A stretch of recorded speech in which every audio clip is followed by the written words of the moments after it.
Prope dan Biodata Maijen TNI Suhartono, Komandan Marinir TNI Angkatan Laut yang pernah lawan perampok Somalia. Komandan Kop Marinir TNI Angkatan Laut yang pernah melawan perampok Somalia. Menurut Prope dan Biodata Maijen TNI Suhartono yang dilansir dari Wikipedia, dan Komar TNI Angkatan Laut ini lahir di Batang, Jawa Tengah pada tanggal 15 April 1966. Maijen TNI Suhartono merupakan seorang perwira tinggi TNI Angkatan Laut, lulusan Akademi Angkatan Laut Angkatan 34 tahun 1988. Saat ini, Suhartono menjabat sebagai Komandan Kop Marinir atau Dan Komar TNI Angkatan Laut ke-23.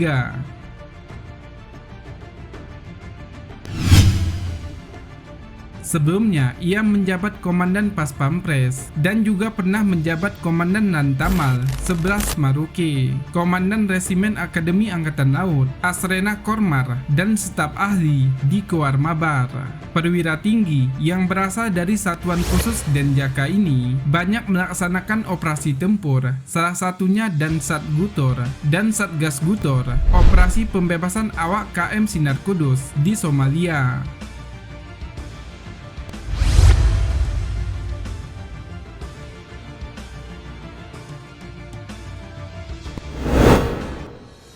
Pendidikan militer.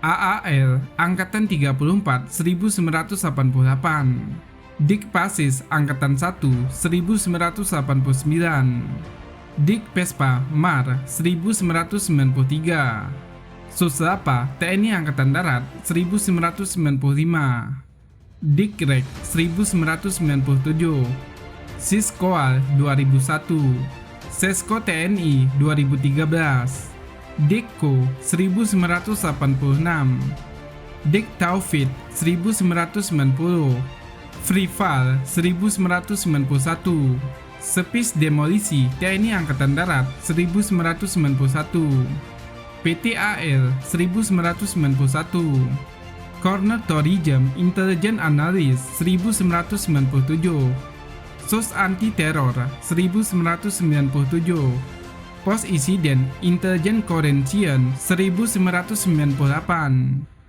Teroris Devas Teknika Respon 1999, Derok Corner Tourism 2003, Militer Devaris Deste CRS 2003.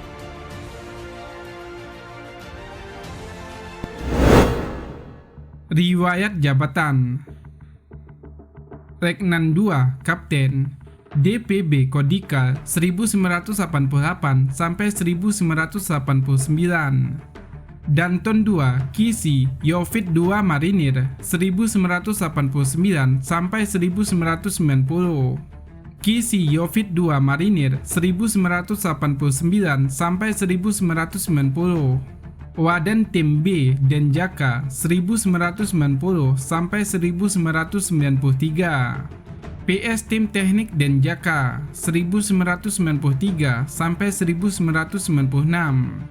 Dan Tim Teknik Denjaka 1996 sampai 1996. Pasop Denjaka 1996 sampai 2000.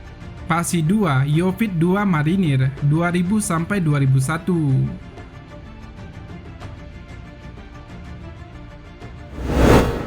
Mayor. Waden Denjaka 2001 sampai 2001. DPB Denmaku Kormar atau Dikseskoal 2001 sampai 2002. Pabandia Rat atau Sop Pas Pampres 2002-2003. Dan Den Pamsus Grup A Pas Pampres 2003 sampai 2004. Dan Den Walpri Grup A Pas Pampres 2004 sampai 2005.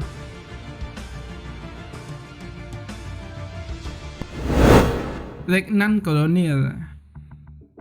Dan Denjaka 2005 sampai 2008. Kastap Brigip 2 Marinir 2008 sampai 2011. Kastap Brigip 2 Marinir, Penugasan STK garing 141 garing 2008.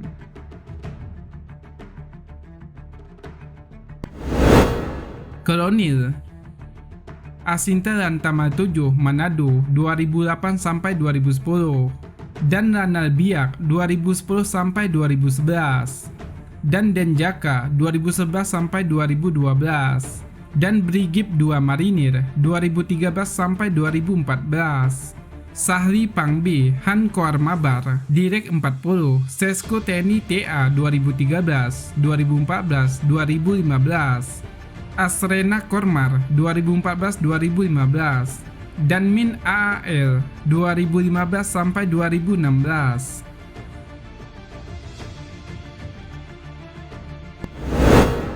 Brigadir Jenderal dan Lantamal 11 Maroke 2016 sampai 2017.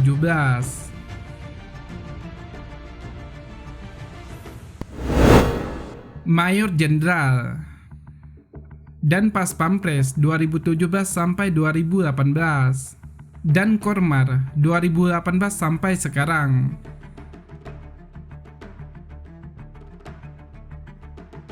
Seperti disebutkan di atas, Maijen TNI Soehartono pernah ikut dalam operasi pembebasan awak KM Sinar Kudus di Somalia. Dalam tayangan podcast Puspen TNI episode 7 yang diunggah di kanal YouTube resmi Puspen TNI, Maijen TNI Mars Soehartono menceritakan pengalamannya.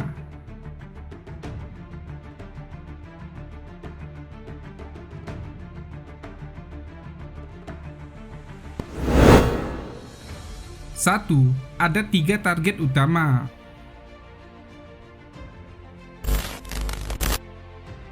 Soehartono mengaku langsung mengumpulkan para perwira di jajarannya untuk membuat perencanaan cepat terkait pembajakan tersebut. Keesokan harinya, ia bersama Komandan Kop Marinir TNI Angkatan Laut dipanggil menghadap Kepala Staf Angkatan Laut. Di sana, ia diperintahkan untuk segera menyiapkan pasukan yang akan ditugaskan membebaskan para ABK yang disandra perampok Somalia tersebut. Pasukan tersebut kemudian bergabung dengan Satguter 81 Kopassus dalam Satgas Merah Putih yang dibentuk Panglima TNI.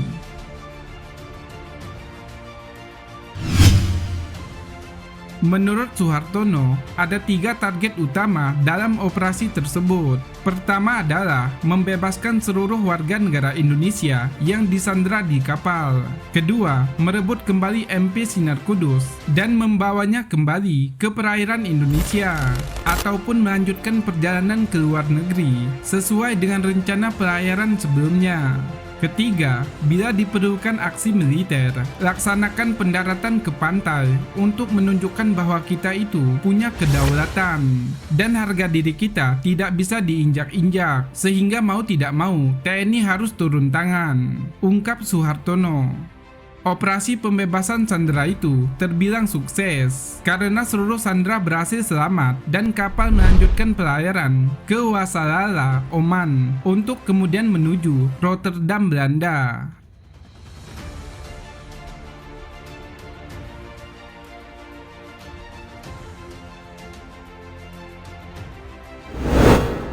Dua, manfaatkan intelijen.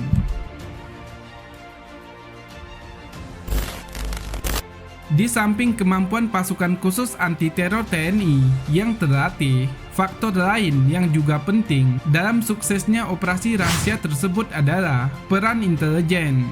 Soehartono mengungkapkan dalam operasi tersebut, pihaknya juga mengandalkan operasi intelijen, terutama untuk mengetahui pergerakan dari kapal MP Sinar Kudus. Hal itu mengingat MP Sinar Kudus terus bergerak setelah dikuasai para perampok untuk membajak kapal niaga lainnya. Setelah kita mendapatkan data intelijen, akhirnya kita ke perairan Somalia. Itu pun harus mencari karena laut itu begitu luasnya. Tidak segampang itu, karena MP Sinar Kudus juga terus bergerak. Mereka dibajak oleh pembajak itu dan digunakan untuk membajak kapal lain. Mereka menggunakan taktik itu karena apa? Ketika mereka menggunakan kapal niaga, kapal-kapal niaga lainnya kan tidak curiga. Jadi, mereka selalu mopping di laut, bergerak, ungkap Soehartono.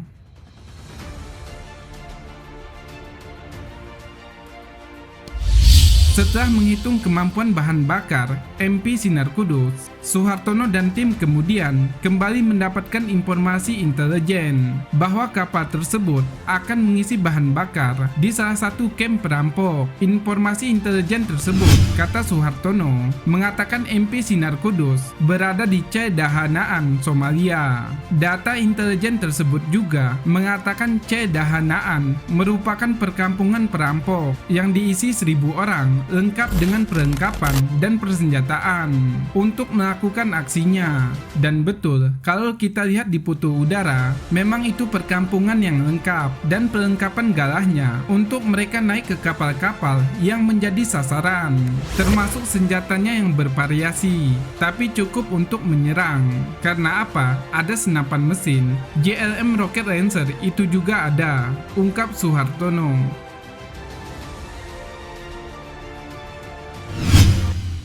Selain itu, data intelijen juga mengatakan banyak kamp perampok lain di sekitarnya. Suhartono mengungkapkan juga, berdasarkan data intelijen yang diterima, pada saat itu modus operasi dari para perampok adalah perampok-perampok lain yang ada di kamp-kamp tersebut akan membajak kapal-kapal yang telah dibebaskan perampok sebelumnya. Data intelijen mengatakan bahwa banyak kamp lain dengan kapal-kapal bajakan dari negara-negara lain. Ada yang mungkin sudah 1 tahun belum bisa dibebaskan, ada yang lebih dari 1 tahun.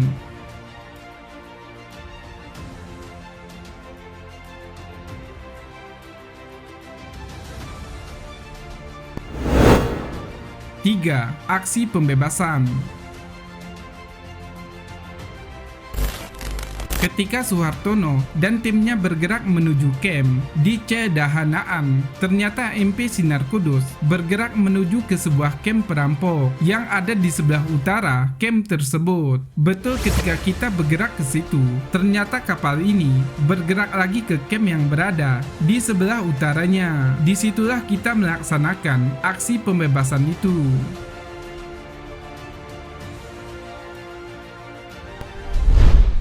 Setelah Suhartono dan tim melakukan aksi pembebasan MP Sinar Kudus, ternyata data intelijen benar. Perampok-perampok lain yang ada di pantai mengejar lagi MP Sinar Kudus. Betul, itu yang terjadi, kapal ini menjadi target dari perampok lain. Makanya ketika begitu kita melakukan penyerangan terhadap kapal itu sudah selesai, ini masih datang lagi perampok-perampok lain yang datang dari pantai, sehingga kita harus putar haluan kembali mencegat dari pantai untuk tidak bisa masuk ke MP Sinar Kudus, ungkap Suhartono.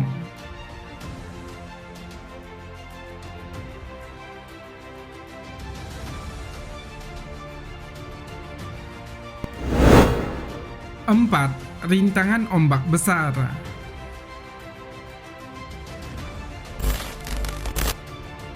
Suhartono juga mengungkapkan satu di antara rintangan dalam melakukan operasi tersebut adalah besarnya ombak. Hal itu diungkapkannya ketika menceritakan pengalamannya memimpin langsung pengejaran terhadap para perampok di atas Sea Reader. Ketika itu ada 3 Sea Reader yang melakukan pengejaran.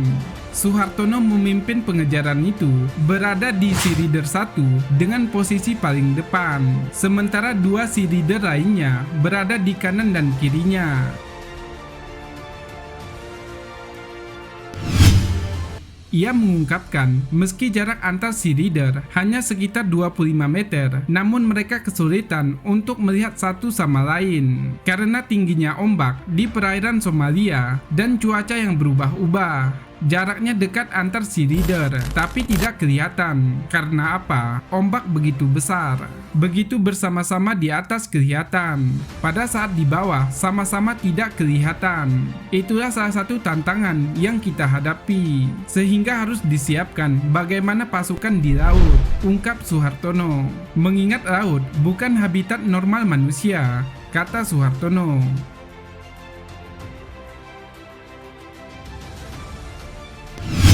Untuk itulah timnya dilatih menghadapi rintangan-rintangan yang ada di laut. Tidak hanya besarnya ombak, namun stamina para prajurit juga harus tetap dikelola untuk menghadapi rintangan-rintangan tersebut.